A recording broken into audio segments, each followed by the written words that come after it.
Hey you guys, Yulia here. So today we're going to start some steppables from seed. And what I have here is Creeping Thyme. This one is called Magic Carpet, Kenilworth Ivy, Irish Moss, and Corsican Mint. And I have grown all of these plants before, but never from seed. Now what I have here is my seed starting mix, and I like to add some sand to that because it improves the structure of it. I have my trays or little greenhouses that I like to use for seed starting, and I wash these as best I could because I do not want any sort of infestation in the middle of the winter. And these plants are going to sit in these trays for a while because I'm not going to plant them out probably until April or so. I'm going to start with Corsican Mint, and these are pelleted seeds. These are called multi-seed pellets, and each pellet contains about 8 to 12 seeds because they're so tiny that they are better just in these pellets here. So what I do is just take a toothpick and pick up individual seed here, and I drop it in the cell. And when they come up, it will be nice and lush. I'm sure I'm going to have to pot them up numerous times in the next couple of months. But these need to be surface sown because they're such tiny seeds. And I love Corsican Mint. It is one of the shortest ground covers out there. I think it is less than 1 inch. Even when it blooms, and it does have very pale blue flowers, it is very short. It is one of more finicky ground covers out there though, because it requires consistent moisture. You shouldn't let it dry out. And as for the walkable qualities, it can take moderate but not heavy foot traffic. And now I will spray them a little bit with water so the coating on those pelleted seeds will start to break down. We'll cover with this dome here, and I will close it for now until they germinate, and then they're ready. The next plant is Irish Moss, and it is beautiful. So you can see there's 5,000 seeds in here because they are tiny. Look how tiny they are. Okay, so I will try not to put a gazillion seeds in each cell. Can't promise you that. I think if I put maybe like 5 to 7 seeds in here, they're still going to be okay.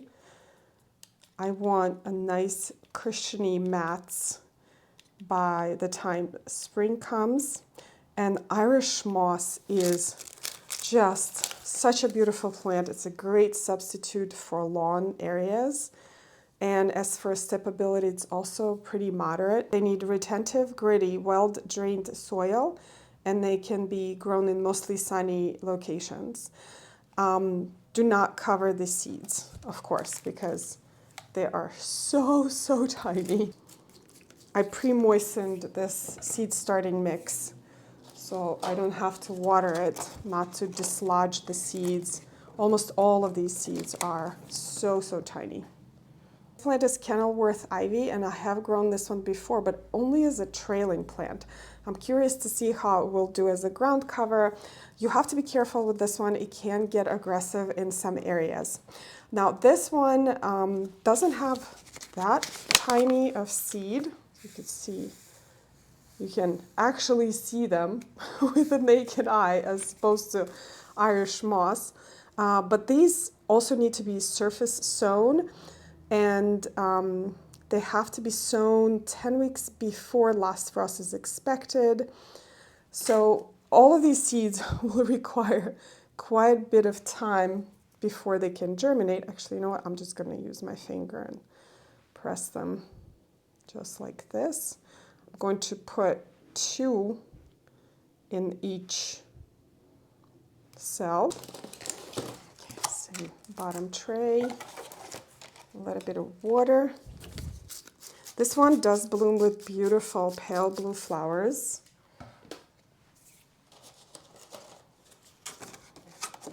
Cover it and close it. Oops. The next plant will be thyme, and I'm actually going to add even more sand to the seed starting mix for thyme because they do require really good drainage.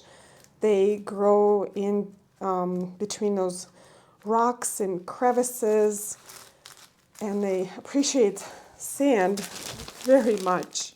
This one also has tiny seeds, not as tiny as Irish moss. There's 500 seeds in here. And just like with the others, this says to surface sow. So I think I'm just going to do a few per cell. And thyme is an amazing ground cover for sunny areas, well-draining soil. It smells amazing. This particular one is called Magic Carpet. Okay, come on, let's go. Oh, there we go. And this one is only 2 inches tall. And I'm sure with the blooms, it's a little bit taller. This one is easier to see like that. I'm gonna do it like this. A little sprinkle.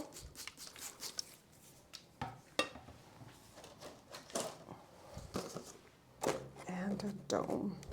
Started 2 trays of each plant. I think that's going to be plenty for the path. And the next step is to place them under lights, which I already have going in the basement. But since I'm here and talking about stepable ground covers, I want to talk about some other options that I may try next year. First one is Mazus, and it's a short ground cover, about 1 to 2 inches, and I do have it in my garden already. It blooms with little purple blue flowers in the spring, but it does spread aggressively. You have to be careful with this one. Where I have it planted, it's actually contained in between our patio and the pond area, so it has nowhere to go. But let's say if you planted on the edge of your bed, it can invade your lawn area or the rest of your bed, so you have to control it somehow. The other one that is kind of aggressive as well is Blue Star Creeper.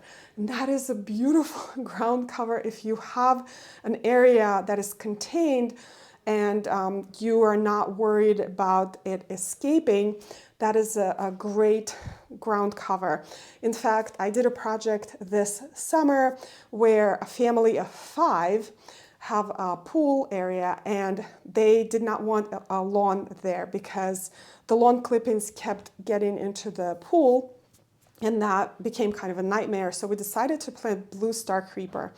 And it's a very low ground cover as well. It's about 1 inch, about 2 inches when it blooms. And it is super soft, and it spread quickly and created this just natural lawn area. The children love to walk on it. And the beauty of it is that it blooms in the spring. So by the time the pool season comes, the blooms are gone. So there's no bees or any sort of pollinators. You can step on it easily. And this one can handle high foot traffic from my experience because it's a family of 5 that use that pool area a lot.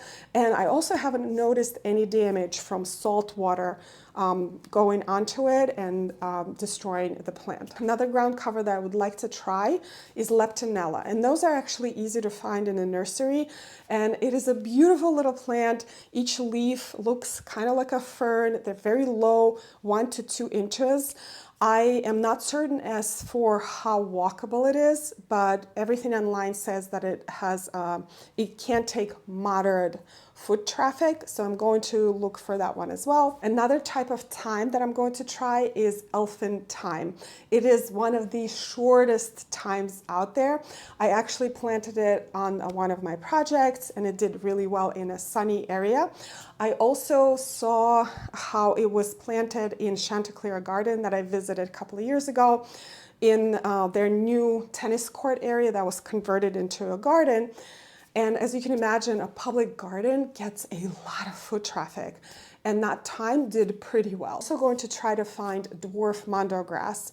It is a little bit taller than any of these ground covers here, and it is a little bit more finicky and kind of semi-hardy to our area. but I just want to experiment and see how it works. Another beautiful ground cover that I want to try is Veronica. There are a lot of low-growing Veronicas out there, and they have the most beautiful blue flowers when they bloom.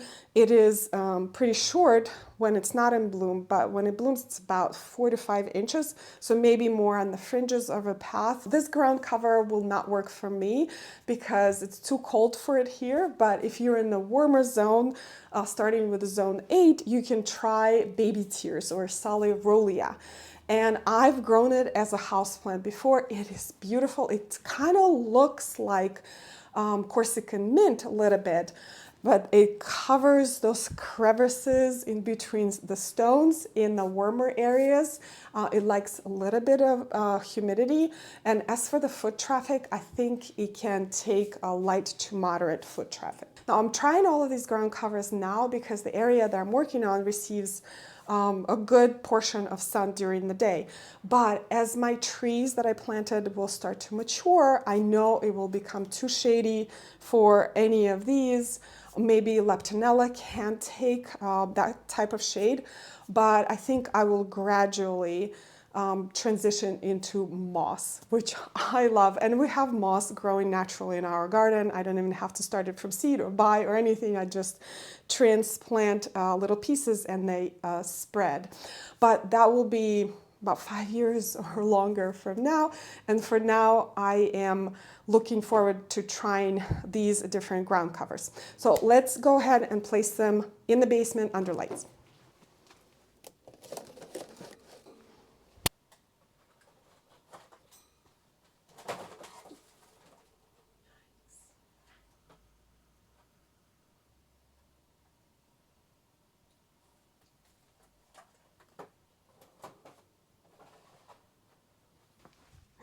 As you can see, I messed one of them up a little bit, but I think it's going to be okay. It was the Kenilworth Ivy. It has one of the bigger seeds. But anyway, these will stay here for a while because the germination time on most of these is very long. It's anywhere from 20 to 25 days. So I'm glad I'm starting these early because I want them to be nice and mature by the time I have to plant them outside. And I definitely will be giving you updates as these plants germinate and when I have to bump them up in the larger containers. And of course, when I'm planting them outside as well. But I hope you enjoyed this video and we will conduct this experiment together and see how it goes. And thank you so much, you guys, for watching today's video. I hope you enjoyed it and I will see you in the next one. Bye.